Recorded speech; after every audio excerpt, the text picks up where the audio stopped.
nggak perlu pakai foundation kan ya, kayaknya udah oke banget. Nah, sibuknya kayak apa sih? Terus gimana sih bagi waktunya? Ya memang ya, kalau kita punya dua profesi, harus time manajemennya bagus banget. Aku tuh nggak ada asisten rumah tangga ya. Jadi semua pekerjaan rumah dilakukan bersama suami dan anak-anak. Semua punya tugas dan tanggung jawabnya masing-masing. Atau ya kita bersama-sama ketika membersihkan rumah, memasak, mencuci baju. Yang cuman aku lakuin sendiri tuh sebenarnya nyetrika. Bayangkan bagaimana. Nah, ada cerita seru di balik itu semua. Jadi kayak misalkan aku lagi ada project ya untuk bikin konten atau bikin strategi komunikasi lainnya. Misal ada project, terus aku lagi mikirin idenya. Tahu nggak? Aku bisa dapat ide dengan cepat ya. Baik itu ide sebuah konten, ide strakom, ide apa lagi? Ide episode waktu aku lagi bikin serial, itu pas lagi ngapain? Pas lagi jemur baju. Percaya nggak percaya, tapi pas kita lagi ngerjain kerjaan rumah, kan kita mungkin fokus ya. Fokus abis ini mau ngapain gitu ya. Nah, aku suka dapet ide-ide yang di luar kebiasaan gitu. Jadi suamiku lagi ngerjain apa, terus dia misalkan bilang sama aku, ini perusahaan A atau individu A minta dibikinin ini gitu. Tolong pikirin konsepnya ya. Atau kayak kemarin serial Happy and Healthy harus bikin episode apa ya minggu depan gitu.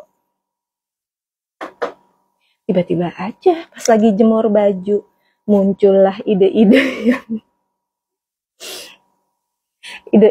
yang bisa dijadiin strategi komunikasi. Terus pas lagi nyetrika kan juga mungkin konsen ya gitu, nggak mikirin apa-apa selain nyetrika harus selesai dalam waktu sekian menit atau sekian jam, tergantung setinggi apa tumpukan setrikaannya. Tapi nggak semuanya aku setrika sih, aku juga ke laundry untuk yang setrika baju-baju yang lain gitu. Tapi biasanya kayak seragam, baju yang bahannya bahayalah gitu kalau disetrika sama orang lain, ya itu aku setrika sendiri. Ya lumayan karena aku juga ada kerjaan yang lain, kadang-kadang kan nggak bisa setiap hari ya. Atau kalau aku lagi keluar kota, udah pastilah pulang-pulang, walaupun sebagian udah di laundryin, tapi tetap tugas menyetrikaku akan menumpuk. Oke, alis udah, bedak udah. Nah, eyeshadownya apa? Eyeshadownya warna coklat aja. Aku nggak pernah pakai warna lain sih, yang benar-benar natural banget. Kan kata anakku tidak boleh mencolok ya. Ibu pakai bajunya jangan yang mencolok.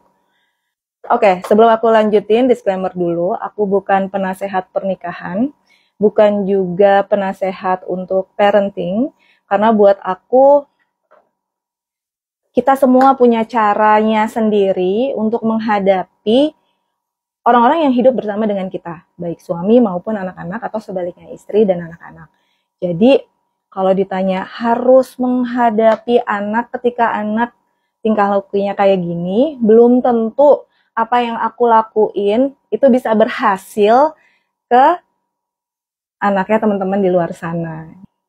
Jadi aku hari ini hanya sharing aja, bukan memberikan nasihat atau solusi. Ya ini, experience yang aku alamin dan bagaimana cara mengatasinya.